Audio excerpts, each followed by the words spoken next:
Tanghalian na, tikman ang mga masasarap, katakam-takam at nakakabusog na talakayan ukol sa ating mayamang pananampalataya. Halina't magsalo-salo tayo sa Kwentuhang Katoliko.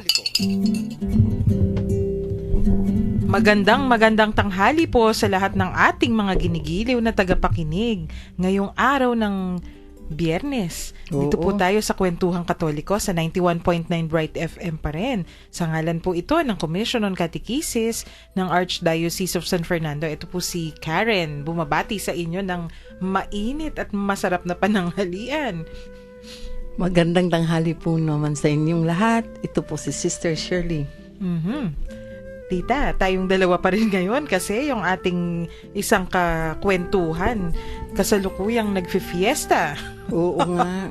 Happy Fiesta po sa San Isidro. Opo, sabi ni Father Pep ng kagabi, yung San Isidro yata yung parang pinakamaraming nagfi-fiesta dito sa atin sa Pampanga ngayong araw kasi may mga ilang parokya daw na San Isidro eh. Sina Sister Tess, San Isidro Bacolor, may San Isidro Guagua din, tapos may mga baryo-baryo din na San Isidro. Si Bernadette. Kahit dito sa San Fernando may San Isidro, right after San Agustin. Kaya San Isidro maliit, sabi nila. San Isidro, yung malaki, yung kina Sister Tess. Yung katabi nila. San Isidro Bacolor. Sa amin maliit lang po yung San Isidro, yung tinatawag nila na gasak sa Santa Rita. Ayun, kaya si Binibining Bernadette nandun bago pumasok sa class. Nagyayaya nga para sa kanilang fiesta. May iba pa yata, parang dito banda sa Minalin, I'm not sure. Parang si Father Francis Malyari sa Arayat yun? San Isidro din. Yun, Arayat nga yata. Tamba. Wow, etong si San Isidro, mukhang maraming baryo na pinangalan sa kanya kasi siya po ay isang magsasaka, di ba? Oo. Agricultural country kasi tayo. Lalo na nung panahon ng mga Kastila, nung bagong pinapangalanan pa lang yung bayan natin, siguro yung baryong to, San Isidro, yung baryong ganito. Yung, naano ko po tingnan mo yung sa amin, yung San Isidro Santa Rita, yan yung oldest baryo ng Santa Rita. Yung Santa Rita kasi naging parokya 1726. So you can just imagine kung yun yung first barrio. Yun siguro yung mga usong santo nung panahong yun. Kaya nung tinatayo yung mga barangay, baryo pa pala nun, tsaka yung mga parokya, yan yung, tapos nakita siguro nila, mga magsasaka yung mga tao. So maganda yung kanilang patron, si San Isidro Labrador. Oo, kahit na anong maraming gawain sa bukid inuuna niya yung pagdadasal, di ba? Opo. Kaya may kwento na kahit na pinapagalitan siya ng landlord niya, na hindi pa siya nagtrabaho, nasa simbahan nagdadasal, meron na nagtatrabaho para sa kanya. Opo. Sabi nila, yung anghel niya. Opo. Oo. Si San Isidro, siya yung patron saint din ng Madrid, Espanya. Di ba, syempre, noon, nung sakop pa tayo ng mga Kastila, yung Madrid, yung kanilang capital. Kaya, mas madali siguro nilang pinamana sa atin. Tama po kayo. Yung trabaho niya noon, talagang magsasaka. At yung naging asawa niya, ano daw, tita? Simple, very simple and upright as himself. Mabuting babae. Maria. Santa rin siya. Naging Santa Maria de Cabeza. Yes, Maria de la Cabeza. Siya yung naging asawa na, imagine, mag-asawa na Santa. Nagkaanak daw po sila ng isa. Kaya lang namatay nung bata pa siya. Tapos yung kinukwento po ninyo, Sister Shirley, yung nakakatuwa siya maaga siyang gigising, pero para magsimba. Oo, para magdasal. Hindi para magtrabaho.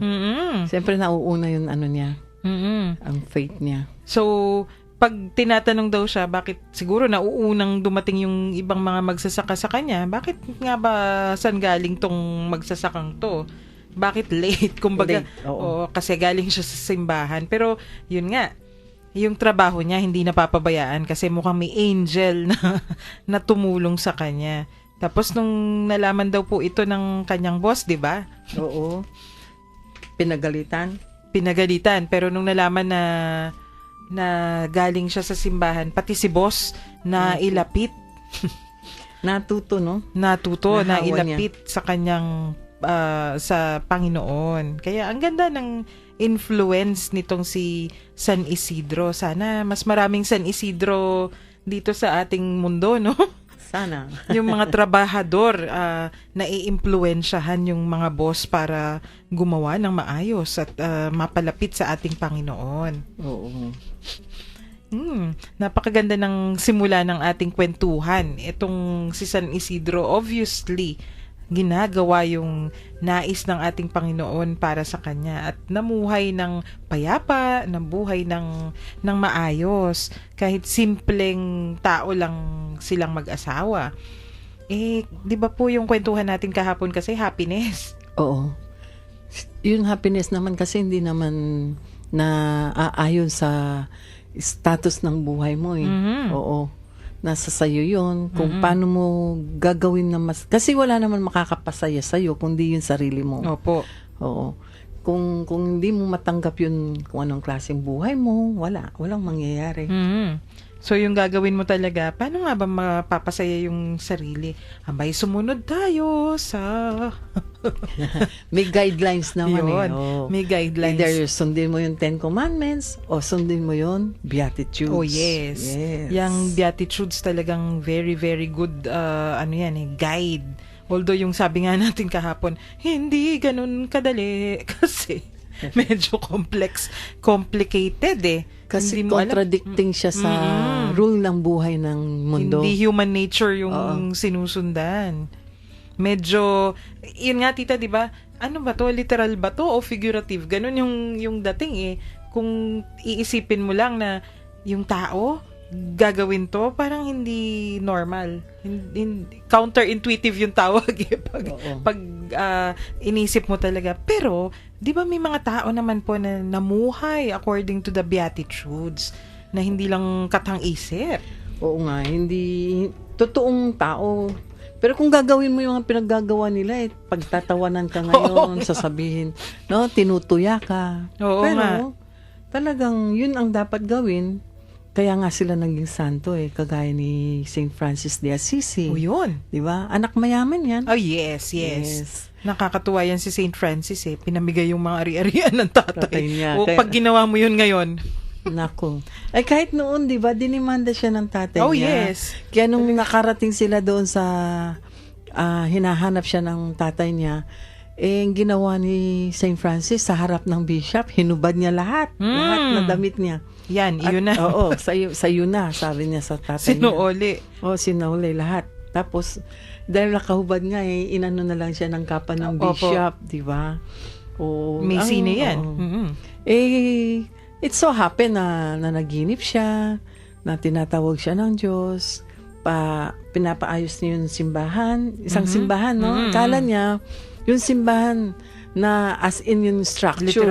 Literal, oo. Kaya, ang ginawa niya talagang naghumingi ng mga bato, pinagtrabahuan niya, inayos niya yung simbahan na nagibadan doon sa lugar nila. Until such time, yung palang simbahan as in yung Santa Iglesia. Santa Iglesia na pala ang sinasabi ng Diyos sa kanya. Pero tingnan mo naman. Francis, renew my church. Oo. O, parang ganun tayo rin ngayon. Hopefully. Tama po kayo, tita. Nakakatulong. Kung gagawin natin yung mga pinagagagawa nila ngayon, baka mamaya anong sabihin sa atin ng mga tao, kayo po ba, kunwari, yung anak ninyo, pinamigay lahat ng pinundar ninyo. Hindi, syempre, ano yung una nyong reaction kaya? Siguro naman, no, kung let's say, nakita mo yung anak mo, namimigay, hindi naman waldas sana. Ayun, no? yun. Wag lang winawaldas. Kung talagang nakakatulong, bakit hindi? Kaya lang, kung nagwawaldas na, iba ng usapan. Yun. Kasi po, nung panahon yun ni St. Francis, siguro akala ng mga magulang niya, nababaliw na siya kasi 'di ba cloth merchant yung Oo. tatay niya, bolts and bolts of cloth, yung material, yung Oo. tela, cloth. At saka hindi niya ugali Yes. talaga. Dahil nag-umpisa siya talagang siya. Ay, parang playboy na brat eh. Brat siya. Party Oo. animal kung tawagin sa panahon natin ngayon. Oo. Parating lasing. Oo. Mabarkada. Mabarkada, oo. Kaya nagtaka nga eh. Siyempre, akala ng tatay niya nasisiraan ng ulo. Oo. Nako, nakakatuwa naman. Isusunod po natin yung ibang mga kwentong buhay ng mga namuhay according to the will of the Lord. Pero happy naman sila, tita, no? Oo. Kasi kung di naman sila naging happy, hindi naman nila itutuloy-tuloy yon. Oo. Sige po, i-text po natin yung ating mga kuro-kuro, yung ating mga kwento, o kung nais ninyong makibahagi sa ating mga discussion o kwentuhan dito ngayon sa Kwentuhang Katoliko.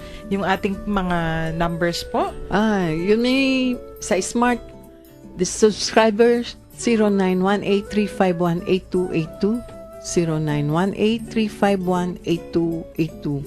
At sa mga Globe subscriber, 0917-363-3738, 0917-363-3738. Live din po tayo sa Facebook ngayon. Amin pong tinitingnan ng ating Facebook page, yung Kwentuhang Katoliko sa Facebook. Maari po kayong sumali o mag-post ng inyong kwento o mga comments. Mag-break po muna tayo. I-text ninyo ang inyong mga kwento o comments sa atin.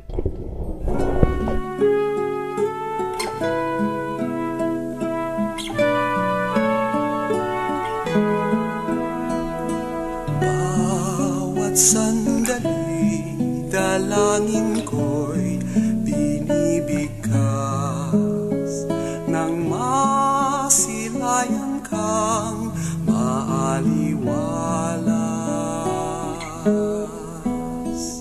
Nang ibigin ka, Panginoon, buong wagas, nang aking masundan ang iyong bakas. Bawat sandali, dalangin ko'y binibigkas nang masilayan kang maaliwalas.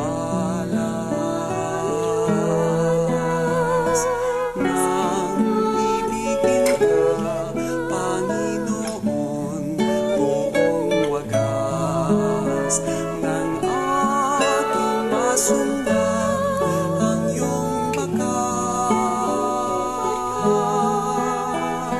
Bawat sandali, hangad kita, ang siyang landas.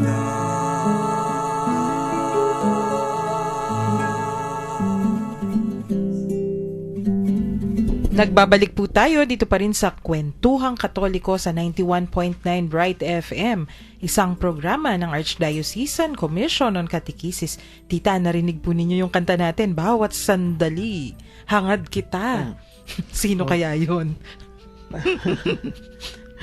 Yan na lang. May text ka, di ba? Opo, ang ganda ng ating text ngayong umaga from 1613 at swak na swak sa ating kwentuhan. Kasi nung bata pa daw siya, kinakanta niya lagi yung, alam ko yung kantang to kahit hindi ko kapanahunan, yung It's Not the Pale Moon That Excites Me. Nearness of You, yung kantang ito eh. Pero ngayon daw, na mature na siya, yung kinakanta pa rin daw niya yung awit na ito. But it is meant for God alone. Salamat po sa ating texter. Ano ito? Mukhang sina Brother Amando and his darling wife ito eh. Memorize mo number nila. Halos. Kasi po nakikipagkwentuhan talaga sa atin. Kaya tayo natutuwa sa kanila. Ayan. May ibang text messages pa po. Babasahin namin, itutuloy nating basahin mamaya, tita. Pero ngayon, ituloy natin yung kwentuhan natin. Kanina si Saint Francis of Assisi, yung pinag-uusapan natin kung paano yung tatay niya talagang he defied his parents eh. Kasi yung gusto nila sundan, naging soldier siya, di ba? Sumugod sa solong giyera. anak eh. Oo. Gusto nila, ituloy nila yung business niya, di ba? Mhm. Usually naman yun ang pangarap ng mga magulang nila. Kaya nagpapapagod sila sa mga business nila. Mhm. Para pagdating ng araw, mamanahin ng anak, ipagpapatuloy nila yon. Kaya lang, iba yung pananaw ni Saint Francis. Mhm. Opo. Iba yung, kumbaga, ayun, nakalabit na naman din siguro ni Holy Spirit. Alam naman natin, pag si Holy Spirit ang kumatok, kumurot, o dumapo sa iyo, iba yung mangyayari sa plano eh. Oo. At saka nung tumanda na rin si Saint Francis, dahil sa pagmamahal niya kay Jesus, di ba? Opo. Nagkaroon siya ng Stigmata. stigmata. Oo, Mm. stigmata. Parang si Saint Pio rin, no? Opo, si Padre Oo. Pio. Padre Pio. Nakakatuwa yung nangyayari sa kanila, tita, no? Kasi iba. Naiiba talaga sa plano. Oo. Pero sa tingin naman po ninyo, namatay siya na maligaya. Oo naman. Biro mo nung namuhay na siyang parang hermit, di ba? Mm-mm. Sumama yung mga kabarkada Ay, opo, niya, di ba? opo. Oo, mga barkada din niya. Mahilig din sa good time yan. Yan nga yung mga barkada niya na talagang mga brats. Oo. Mga Party anak din, boys. mga party boys. Sumama sa kanya. That means talagang masaya naman yun Opo. nila. Actually, nag-ano pa siya, tatag din siya ng samahan ng mga madre Yes. sa kaibigan niya. Si Saint Clare. Saint Clare. Yan yung mga Okay. Santa Clara na Oo. madre na hanggang ngayon, buhay na Diyan, buhay. Mga Franciscans. Oh, di ba? sa atin, Buhay ayan, na mga buhay din. Franciscans. Oo. Actually, yun nga yun yung measure talaga siguro kung galing sa Diyos yung ginagawa mo, kung kanais-nais ba sa ating Panginoon, mamumunga ng maayos at tatagal. Parang pag kinukwento natin, as if yesterday lang siya, pero how many centuries ago has it been? Ang tagal-tagal. Oo, tumatagal. Kaya yung desisyon ng Santa Iglesia na pag meron sinabing milagro, talagang hinihintay na kung pwedeng 100 years. Opo. Kung meron pang effect na maganda, Mm-mm. yun bago ang desisyon nila kung tatanggapin o hindi. Mhm. Kasi kung minsan sinasabi nila, bakit hindi din declare na milagro yun? Ganun. Mm-mm. Oo.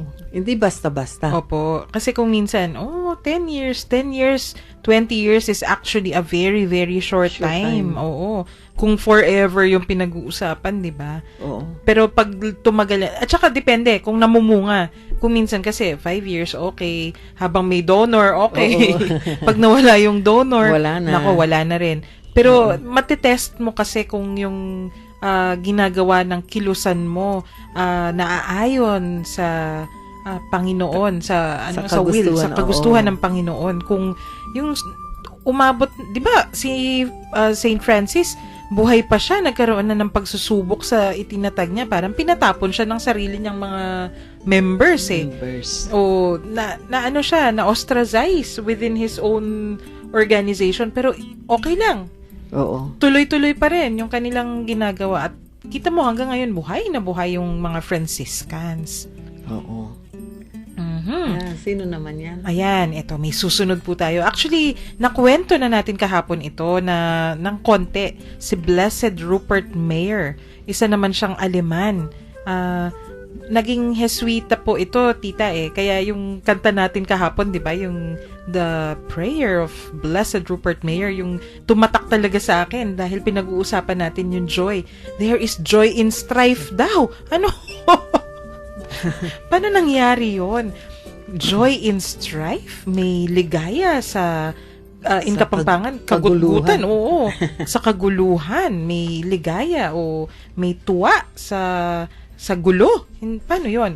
Kasi yung kwento po ni Blessed Rupert Mayer, ano yan nung bata pa siya, he was around 18 daw. Matatapos na yung nasa Germany kasi, matatapos pa lang yung high school period nila at 18 years old.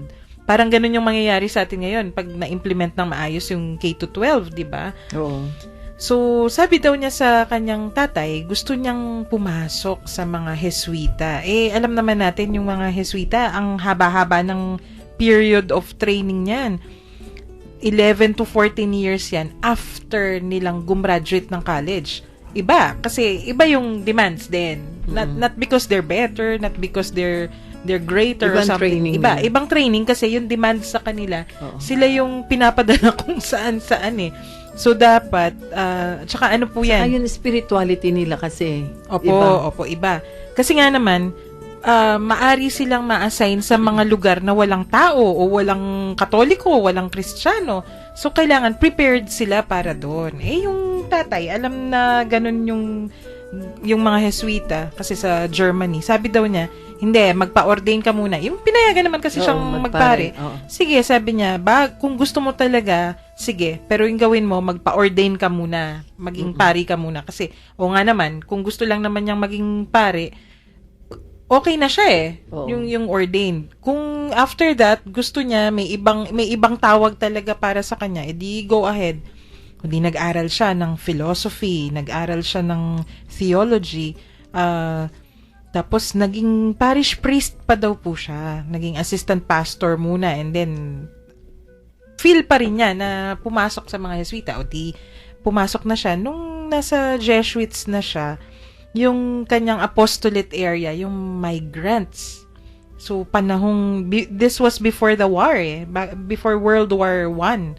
So early 1900s. Or late 1890s pa siguro.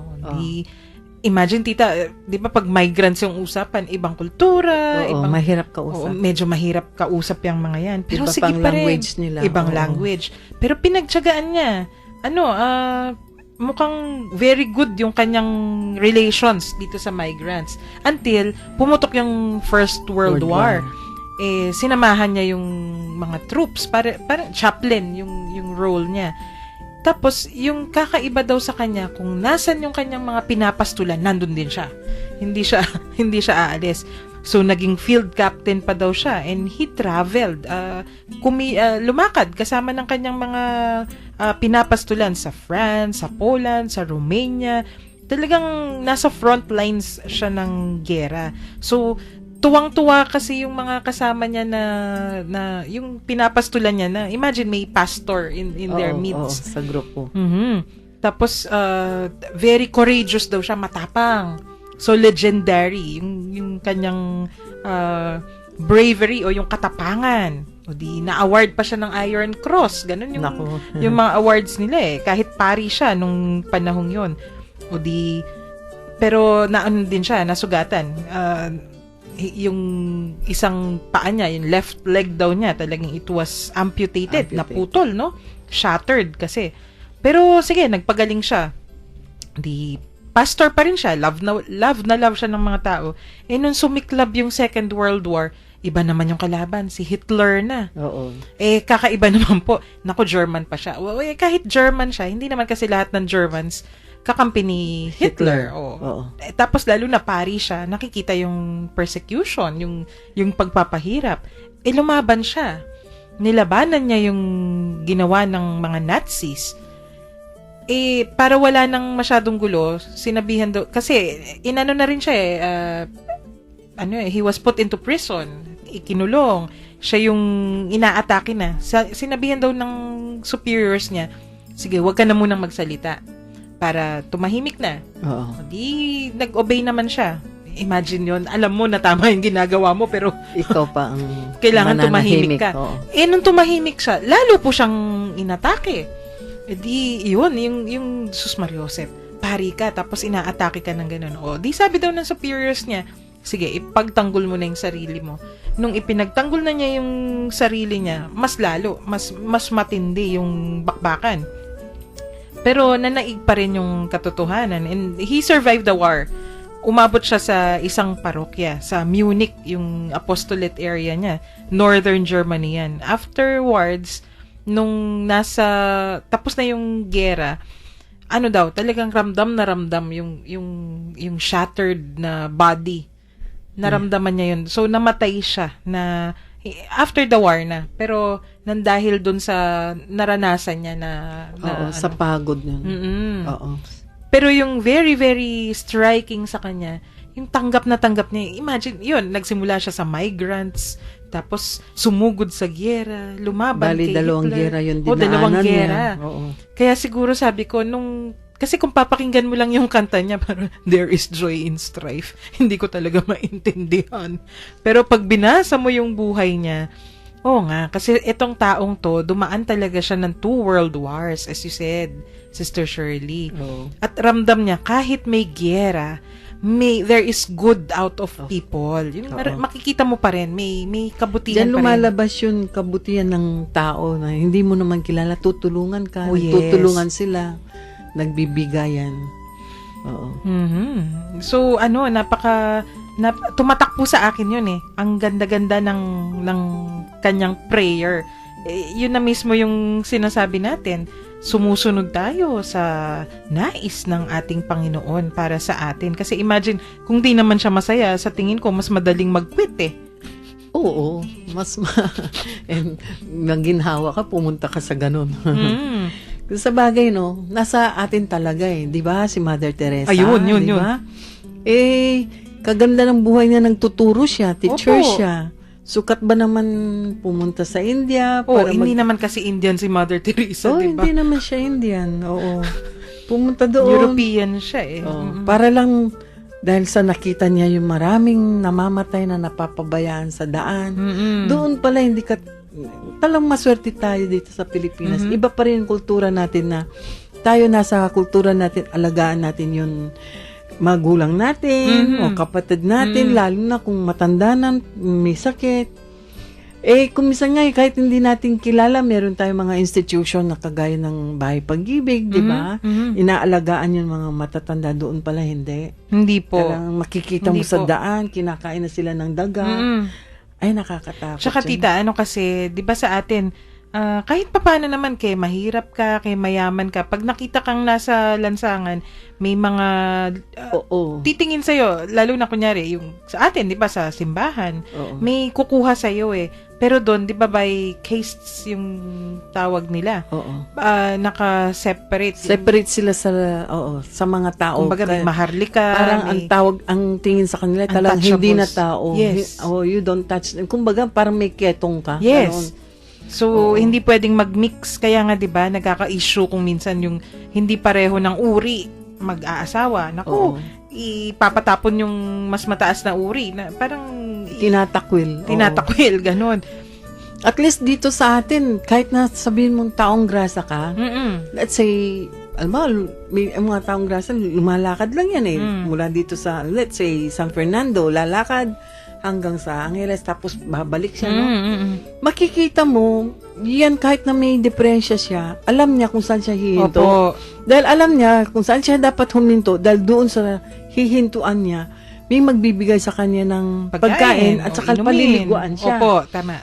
Ganon, kahit na alam mong may depresya siya, ayaw umuwi sa bahay. Meron naman may mga taong grasa na may pamilya pa. Opo. Makikita mo rin sila na talagang hinahanap nila everyday, hinahanap sa daan. And then hihintuan sila, hatiran ng pagkain.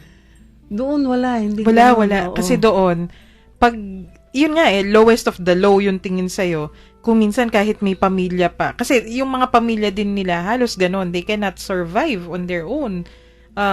They have to work na, Oo. at saka yung work, iba, hindi katulad Ang work nila pati, kung nakapag-work man sila, parang alipin kanin Alipin, lang. Oo, alipin talaga. alipin kanin ang tawag sa kanila. Wala. Yun nga, tama po kayo. Hindi tao yung trato eh. Kaya, naku, dyan tayo bumabalik dun sa unang discussion natin on human dignity, di ba? Dangal, pantao. Oo, dangal ng pantao. Yung Santa Iglesia kasi, di ba po, talagang isinasaalang-alang kung ano yung dangal ng tao.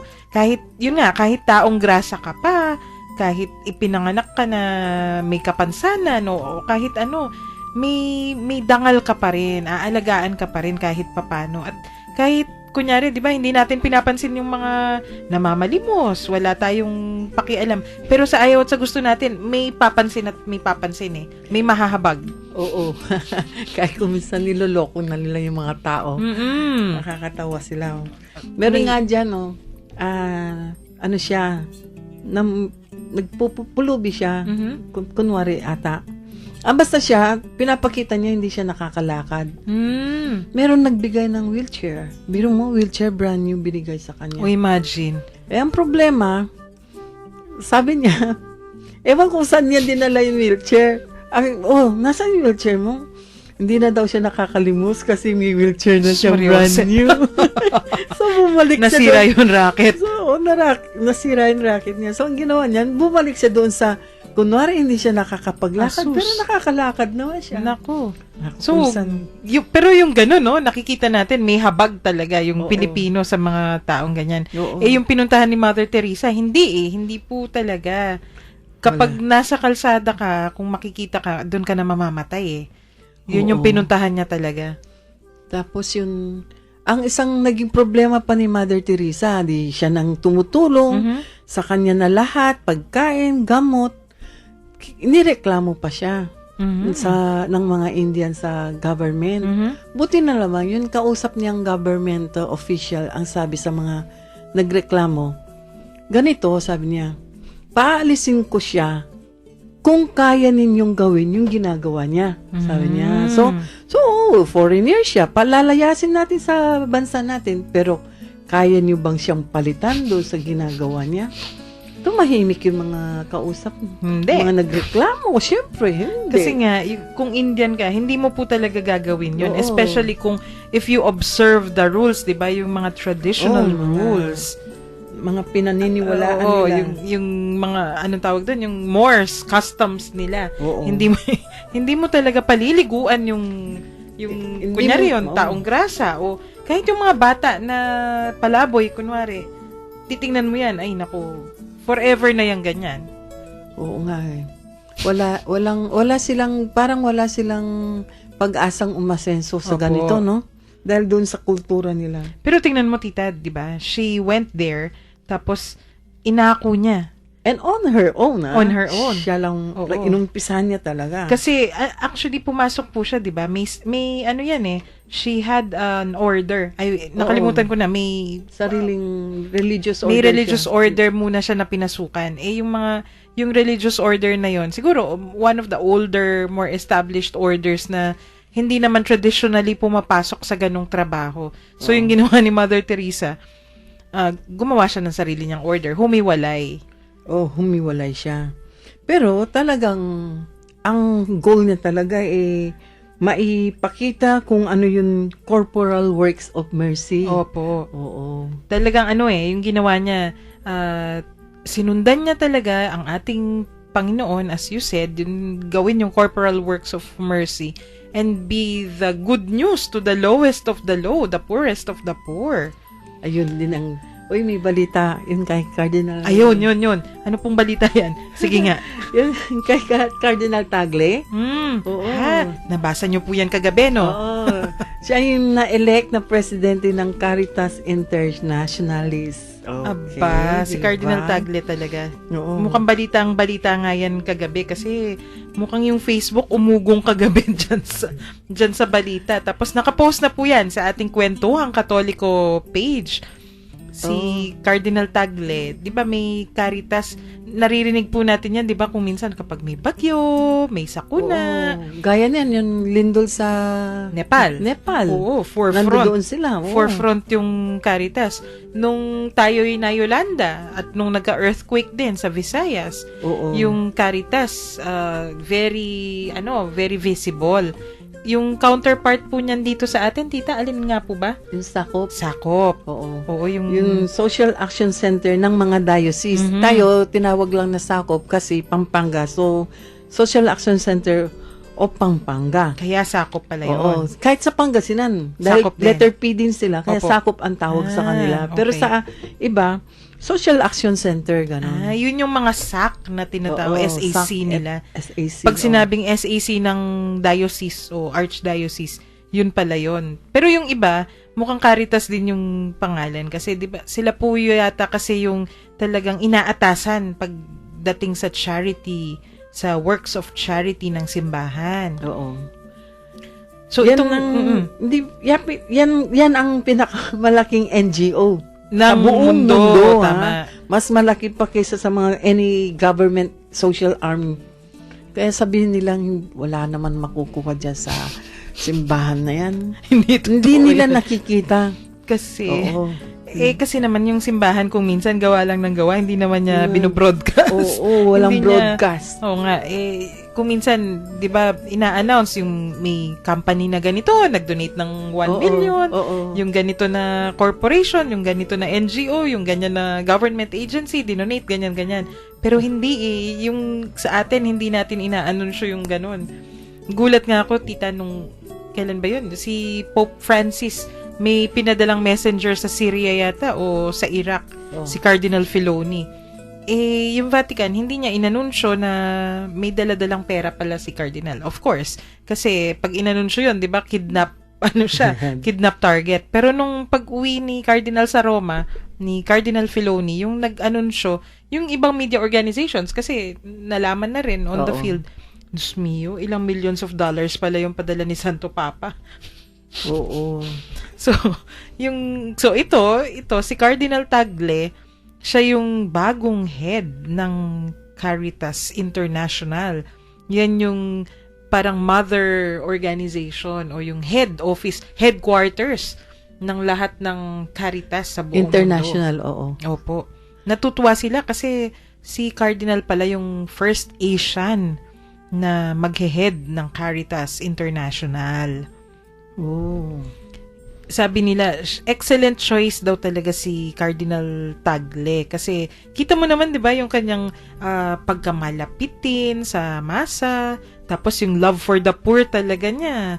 Feel na feel mo kahit sino makakalapit sa kanya. Kasi yung Caritas, yun yung supposedly mission ipakita yung pagmamahal ni Kristo sa lahat ng tao sa buong mundo, regardless kung Catholic o hindi Oo, tama yan. Kahit na anong relihiyon mo. So, makikita natin yan pag may mga major emergencies. Tapos sila rin yung taga-promote ng tinatawag nating sustainable development. Kasama dyan yung elimination of hunger and poverty. Naku, Diyos mio, napakalaking trabaho. Oo, mahirap nga lang. Siyempre, lalo na, nakakatawa tayo mga, yun gaya ng States, no, sa US. Kung sumosobra yung harvest nila, sinisira nila. Dahil ayaw nila. Tinatapon, opo. Ayaw nilang. Sinusunog. Bumaba yung presyo ng harvest nila.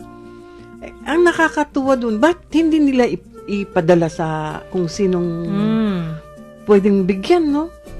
Kasi po, Iba yung masisira yung mentalidad. economic system. Ganon yung mentality nila. Kasi nga naman, pag ginawa nila yun, bababa yung presyo. Kahit na bumaba ang presyo dahil sa dami nun makakakuha ka pa rin ng Opo. maraming pera doon Pero 'di ba kaya nga yan yung tinitira ni Pope Francis, Sister Shirley. Sabi niya, dapat yung economic system is at the service of mankind. Oo. Dapat hindi nagpapaalipin yung tao sa pera. Sa pera. Kasi kung ibebenta mo ng mura, gaya niyan, maraming mangga, di ba? Ang mura-mura. Di pati yung mahihirap, nakakatikim ng mangga. Kasi 20 pesos ngayon, 1 kilo. O kung, let's say, 80 siya, dahil konti ang bunga, hindi sila makakatikim nun, di ba? Chance nila din. Ay, alam naman ninyo, iba yung patakaran ng ng negosyo. Pero yun yung challenge sa atin. Hindi yun nahati kalahating kilo ata ngayon. Opo, parang ganun nga. Kasi, binibilhan ko si mami pag umuwi ako. Challenge talaga yan sa atin, no? Yung kailangan mamuhay na according to the will of the Lord. Napaka-tindi ng tawag, lalo na sa panahon ngayon kasi maraming mahirap, yung kaguluhan, all over kahit saan tayo humarap. Tapos may mga natural calamities na, of course, pag may ganon, yung epekto nun, kay mahirap ka o mayaman ka, magdudusa ka Kaya kukunti ang kokonti ang mga santo. Talagang mahirap. Sa Pilipinas nga, dadalawa lang. Opo. Dalawa pa lang. Ha? Dalawa pa lang. Meron pang isang nakalaan na Oo. maging... Actually, Oo, may kapampangan na pwedeng candidate. Hindi pa officially nabubuksan yung cause. Mamaya, pagkatapos po ng ating break, tingnan natin kung sino itong kapampangang posibleng maging santo.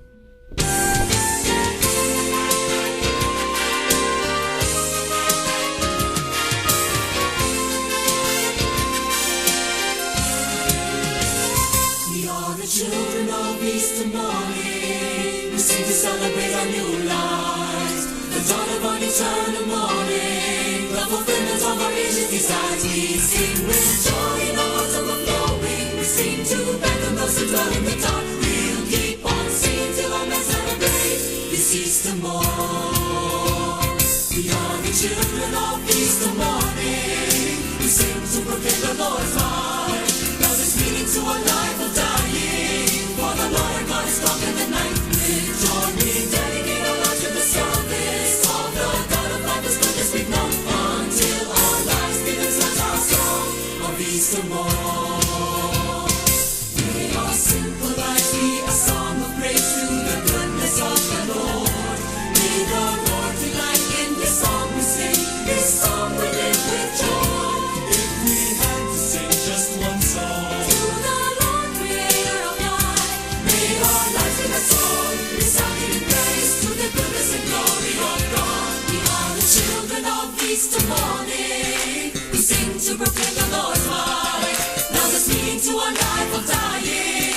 For the Lord our God has conquered the night. With joy we dedicate our lives to the service of the God of life as good as we've known. Until our lives be themselves our song of Easter morn. May our simple lives be a song of praise to the goodness of the Lord. May the Lord delight in the song we sing. This song we live with joy. If we had to sing just one song to the Lord, Creator of life, may our lives be that song, resounding in praise to the goodness and glory of God. May our simple lives be a song of praise to the goodness of the Lord. May the Lord delight in this song we sing. This song we live with joy.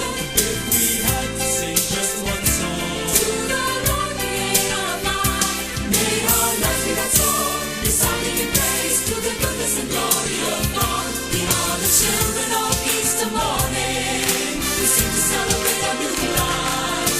The dawn of our eternal morning. The fulfillment of our ancient desires. We sing with joy in our hearts overflowing. We sing to beckon those who dwell in the dark. We'll keep on singing till all men celebrate this Easter morn. We'll keep on singing till all men celebrate.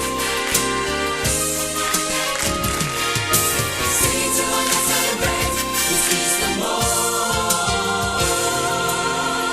This Easter morn. We are the children of Easter morning. Nagbabalik po tayo sa Kwentuhang Katoliko dito pa rin sa 91.9 Bright FM. Sister Shirley, feel na feel natin yung kanta, no? We are the children We of are. Easter morning. Kasi we follow daw kung ano yung nais ng ating Panginoon para sa atin. Parang yung mga kwento po natin kanina. Mula kay San Isidro, tapos si Saint Francis, si Blessed Rupert Mayer, si Si Mother Teresa. Oo. Tapos, siningit natin. Nagpatalastas tayo kay Cardinal Tagle na ginagawa ngayon. Bigla siyang ginawang presidente ng Caritas International. At yung Caritas, yan yung tagagawa ng, taga-oversee ng corporal works of mercy na hangad gawin ng ating Santa Iglesia. Oo. Napakalaking trabaho niyan. Pero, yun nga pag iniisip ko, hindi ba ang hirap-hirap? Ganun. Pag nasa reklamo mode ako ang hirap-hirap. Paano natin gagawin yan isa-isa? Dasalin mo muna, sabi niya. Ayun, dasalin talaga muna. We have to pray. Ang ganda ng ating mga texters po. Itong sa tingin ko si Brother Bong ito 3576. Kasi kanina tinatanong natin, ano ba yung happiness? Sabi niya, to be happy is the true aim in this life, and to be happy with God is the true aim of everlasting life. Oo nga. Tama po. Salamat sa ating texter. Tapos ito pa, may kadugtong.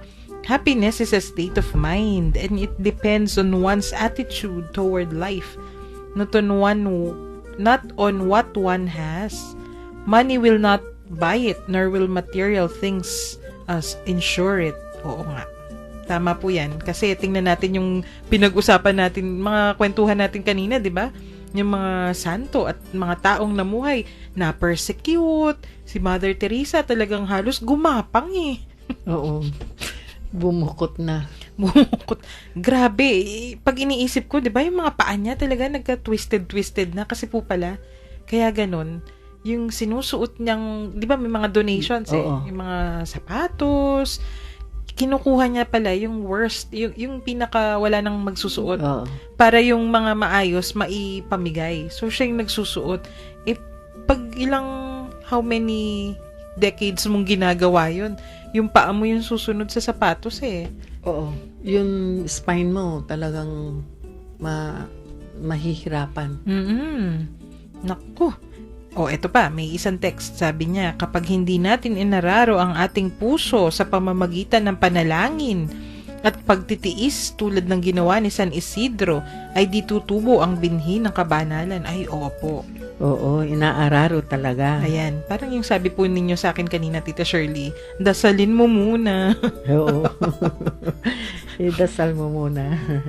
Kasi kung minsan pag umandar yung aking question na bakit ba ang hirap-hirap, ayun, yun yung tamang sagot. Dasalin mo muna. So, yung susunod po nating ikukwento. Kanina sabi natin may 2 Filipino saints po tayo. Sino nga ba yung ating mga santong yan na kalahi natin? San Lorenzo Ruiz yun at yung si San una. Pedro Calungsod. Si San Lorenzo, tama po ba yung ating unang santo na taga-Tondo yata siya? Oo. Ano nga po ba yung kwento niya? Bakit, paano siya naging santo? Ano siya? Bata pa, altar boy na. Mhm. May hindi lang sigurado, pero sabi nila calligrapher siya. Calligrapher. Siguro yung... Kasi may lahing Chinese. Naku, kalahi natin. Oo, kalahi. Di ba? Magaling sila, calligraphy, di ba? Maganda yung sulat. Oo, maganda mga sulat nila. And then, nagkataon nung high school na siya, teenager pala, nasangkot sa isang kaso. Parang pinagbintangan yata po siya. Napagbintangan siya. Tama ba? Oo. Mhm. Then, ang ginawa, dahil mahal siya ng mga Pare. So, isinama na lang siya nung pumunta sa Japan. Para mag-catechize doon, mag-evangelize. Mhm. Alam naman nila. Of course. Nung panahong yun sa Japan, talagang persecution din. Oo. Papatayin ka. Papatayin ka pag nahuli ka. Pero, okay lang. So, sinama siya doon. Nung sinama siya doon, nahuli nga sila. Inhuman tortures ang ginawa sa kanya. Pati yung pag-alis ng kuko. Biro mo, alisan ka ng kuko. Ang sakit-sakit My no. goodness. Ako naranasan ko na nung namaga itong daliri ko to. Inalis yung kuko ko dito eh. Biro alisan ka, tutusukan ka pa. Para lang nasabihin lang niya na magtitiwalag siya sa pagkatoliko niya. So, ang sabi niya, kahit na meron siyang 1,000 lives, Ayun. ibibigay na sa Diyos. Naku, Sabi niya. may Naku. yung isang nagfe-fiesta, favorite na kanta yan, yung Sanlibo man aking buhay, Sanlibo ring iaalay. Oo. Si Bernadette po yan. Pero may isang nagfe-fiesta ngayon na batiin daw natin kasi nandun din si Father Pep at si Sister Son. Naku, iniwan tayo. Ibig sabihin, dadalan tayo ng Iniwan tayo ng dalawa. na kina Sister Tess, yung isa nating kakwentuhang humahagik-gik pag umuugong yung ating radio station. Oo. Ayan. Kumusta po dyan sa ating mga nakikinig sa San Isidro, Bacolor? Hi, Father Pep. Dadalhan niyo po kami ng ice cream. Parang alam mo may ice cream. Anyway, so, sino po yung ating pangalawang santong Pilipino? Si San Pedro Calungsod. Mhm. Oo. Siya naman, namatay din siya dahil ipinagtatanggol niya isang pare. Yung boss niya. Oo, yung boss niya. Dahil nga, Sa Guam po yata yan, sa tita, Guam, no? oo. Nung papatayin yung pare, isinagang, ano yung tawag? Sinangga. Sinangga niya yung katawan niya doon sa pare. So, siya yung tinamaan nung ulos. Tapos, sinunog pa siya. My goodness. Oo. Tinapon sa, sinunog ba? Si San Lorenzo yata ang sinunog. Nakalimutan ko na yung dalawa tuloy. Nalito ako. Pero pareho silang... parang tinapon sa dagat. Opo. Oo. Kaya wala silang talagang first class relics. Wala Wala. Oo. Hindi natin mahahanap kasi syempre pag tinapon ka sa dagat, yung joke nga namin nun, pinagpiestahan na yan ng mga sharks. Oo. Naalala ko tuloy, wala, out of topic ako. Nung tinanong ako nung estudyante ko, Ma'am, paano nang malalaman ng Diyos na, kasi tinuturo ko resurrection. Paano malalaman ng Diyos kung sinunog ka? Kahit kinain ako ng pating, yun tayo ng pating, ako yun, sabi ko. Naalala ko tuloy. Oo nga. Oo. May Okay. text pa? Isa? Okay lang po. Yung kasunod niyan kasi, 'di ba, si Felipe Songsong na Oo. taga Macabebe yan. Actually, alaga niya si si Pedro Calungsod. Kasi si Pedro Calungsod, parang bunso siguro nila, teenager po yan, 'di ba? Pero oo. si Felipe Songsong, ay ikukwento natin kung paano niya naging alaga si Pedro Calungsod. Oo. Itong si Don Felipe, mayaman niya na angkan eh. Pinanganak siya sa Macabebe noong May 1st, 1611. Yung kapatid daw niya, naging gobernador Silio. Yun yung mga tawag sa mga mayor nun. Pag ganun ka, kasi maliliit lang yung mga bayan nun, pero di ba iilan lang po yung tao, kaya hiwa-hiwalay. So powerful ka pag ganun ka. Nag-asawa siya, tapos farmer din siya. Parang yung ating San Isidro, yung ating patron for the day. Tapos, devotee itong si Felipe Songsong ni Blessed Virgin. At yun, ni San Isidro, patron of farmers. Ano niya talaga, may devotion siya kay San Isidro. Tapos nagsusuot daw talaga itong si Don Felipe ng scapular ng ating Blessed Virgin. And then, di ba tita, yung mga Chinese, may part ng ating history na nilusob nila yung Manila, kaya nga sila napatapon eh. Oh. Kaya umabot dito sa Guagua, dito sa Pampanga. Nung sinugod ng Chinese yung dun sa Manila, kasama siya, kasi malapit lang tayo sa Manila Bay, yung, di ba, mouth of Manila Bay na yung Pampanga. Oo. So, tumulong sila sa mga Espanyol. Kaya ano daw siya, parang sharpshooter itong si Felipe Songsong. Nung namatay na yung kanyang asawa, tapos malaki na yung mukhang kaisa-isang anak niya, naisip niya na kailangan magsilbi na sa ating Panginoon. Accomplished na po siya eh. Una, kasi 'di ba dito sa Pampanga mga Agustino yung mga pare. So, yung ginawa niya, inoffer niya yung services niya sa ating Agustinians. Nung later on, yung Dominicans naman, kasi pinadala daw siya ng, ganun yan eh, parang nagtutulungan yung mga orders. Pinadala siya ng Augustinians, sige, tumulong ka dun sa Dominicans. Later on, narinig nila, etong mga Jesuits, pupunta ng Marianas, yung Guam ngayon, na magkakaroon ng mission.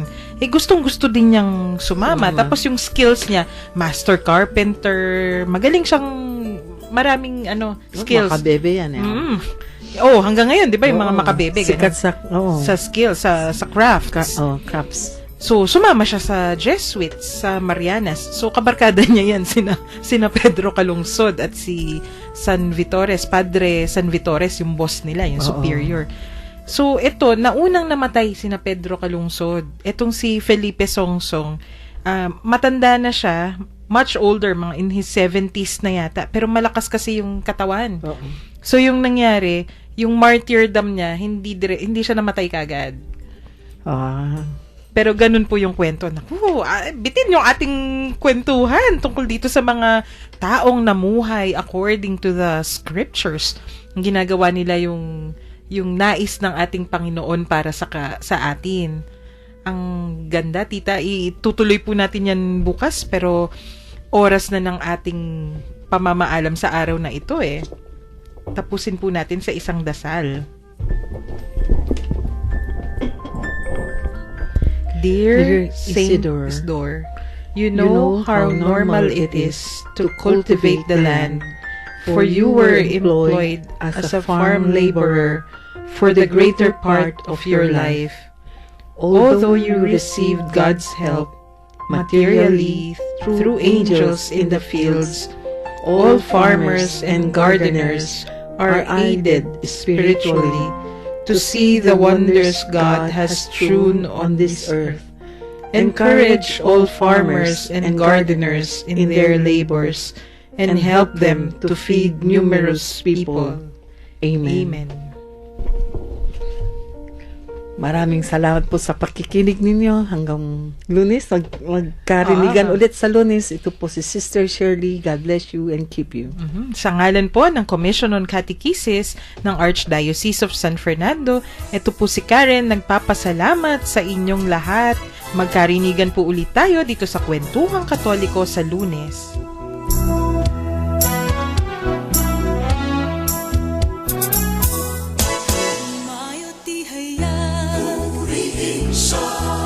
At ating ibunyag, awitan siya. Pagliligtas ng Diyos na sa krus ni Jesus, ang siyang sa mundo